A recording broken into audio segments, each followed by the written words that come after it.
The mirrors, according to a local myth, there used to be an old factory somewhere in Boulder City, Nevada in the 1970s that produced mirrors.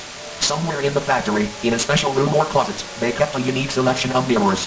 The room was locked, and only one worker was given the key, which he was to have only been given access at night, when the factory was empty, and could only enter the room once blindfolded.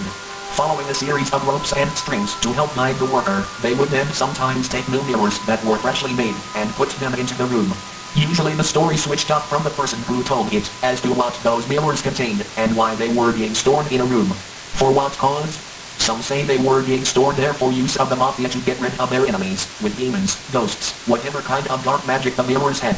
Some versions of the tale describe the being on the other side being a twin of the one looking into the mirror, but a rotting, bloated corpse peering at them from behind. This tale came into focus when several of the mirror factory workers ended up missing. After reading stories in the newspapers, there began to circulate the myth, which became a popular horror story to tell in the dark to scare children. No one knew where the story of the locked room exactly originated from. The missing people's cases occurred for about a year. 10 workers were reported missing in this time period. The police investigated the factory thoroughly, but found nothing. They questioned the room in which mirrors were kept under lock and key, but they were never given a concrete answer. Many refused to talk about it, but there was nothing the police could do, since there was no evidence of any crime. Soon, a few police officers began to come up missing, all of which were officers who were involved with inspecting the factory. One day, the factory experienced a break-in and all of the mirrors in the locked room were stolen. The factory reported 24 mirrors stolen. In 2011, there was a report in a tabloid newspaper about a worker in the factory coming out about the mysterious missing people's cases revolving around the factory. He had said that certain mirrors in the factory during a period of time in the 1970s were different, and that people reported seeing something strange looking back at them.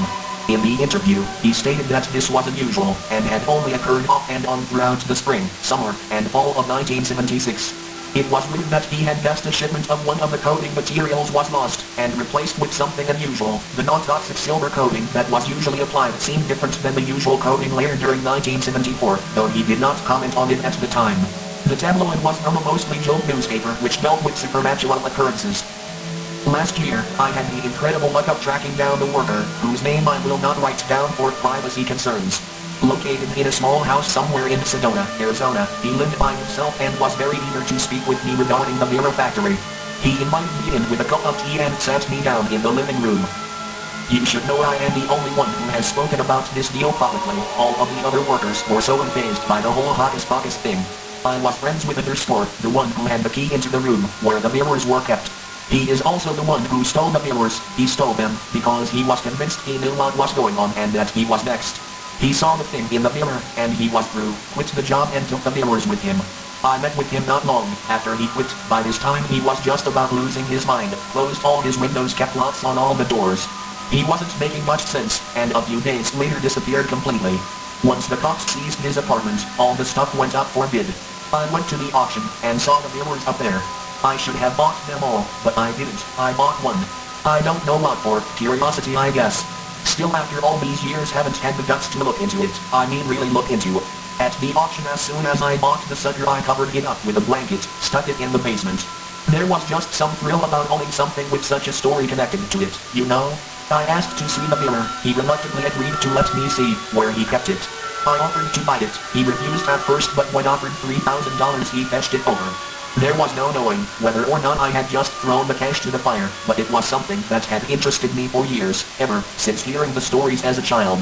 Once I arrived back home, I put the mirror in the closet. I had too much history with it already to look into it, but there was some pleasure in owning it, in owning something like that. It has been a year now since I purchased that mirror. It still rests in that closet, bound in a blanket, unlooked at. Maybe tonight I will have the guts to see what has haunted my imagination. Maybe tonight I will find out if the stories are real. Then, if they were, where did the other 23 mirrors go? They could be anywhere.